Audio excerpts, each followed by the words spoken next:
Archaeologists made a gruesome discovery when they unearthed an ancient burial site filled with thousands of bones, later identified as victims of a battle fought 2,000 years ago in northern Europe between barbarian Germanic tribes.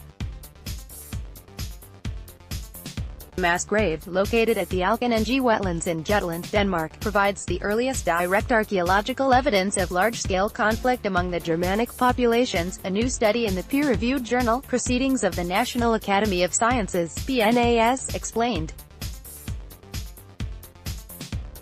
The skeletal remains gave officials a clearer picture of little-known post-battle rituals in the Iron Age, revealing what winning sides did with fallen soldiers' bodies after the war. Crushed cranias, stripped bodies, cuts with sharp-edged weapons, the removal of the abdomen and intestines and the separation of bones are some of the most brutal practices noted in the paper. This was barbarian on barbarian. Peter Bogutsky, archaeologist. So far, the bodies of 82 individuals have been uncovered, but authors of the study, which was published Monday, believe there are as many as 380 total dead bodies, mainly young adult males, buried in the wetlands. A skeleton is pictured at the excavation site in Denmark. Skanderborg Museum. Taphonomic traces indicate that the bones were exposed to animal gnawing for a period of between 6 Mo and 1 Y before being deposited in the lake, according to the study.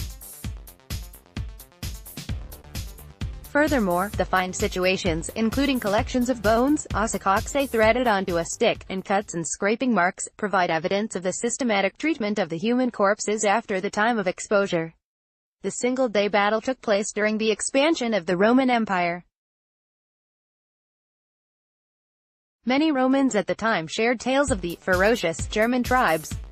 The majority of battles during that time period were between the Germans and the Romans. This one, however, appears to be different. Finishing a collection of human nodes prior to photo documentation. Skanderborg Museum. This was barbarian on barbarian. Princeton University archaeologist Peter Bogutsky, who did not contribute to the study, told National Geographic. It's indigenously generated. This continues a pattern of endemic, intergroup violence in the region that goes back into prehistory. The Germanic armies were good at hiding their tracks. Only a few battle sites in Germany have been revealed, including the battle at the Harshorn in the early 3rd century and the Battle of the Teutoburg Forest in Kalkreis in 89, the study states. An archaeologist goes over the excavation site with a digital survey in 2012. Skanderborg Museum. Bogutsky believes the bodies were moved from the battlefield and transported into the nearby shallow lake several months later. This is memory work. After the battle, he commented. They are deliberately trying to create some collective memory of the event, though the motivation behind the fight remains unclear. Authors of the study believe it was started with the hope of eradicating the military leaders, or was perhaps connected with the acquisition of slaves. Researchers believe there are as many as 380 individuals buried at the site. Medeifdelingen, Mosgard. Several weapons such as spearheads, swords, shields and an axe were also found at the excavation site.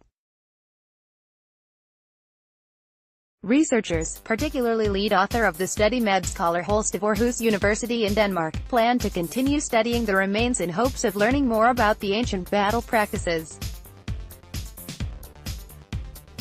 The Alken Enge find is exceptional of the period, but it anticipates the comprehensive post-battle weapon depositions from the 2nd to 5th centuries AD in northern Germania, the study concluded.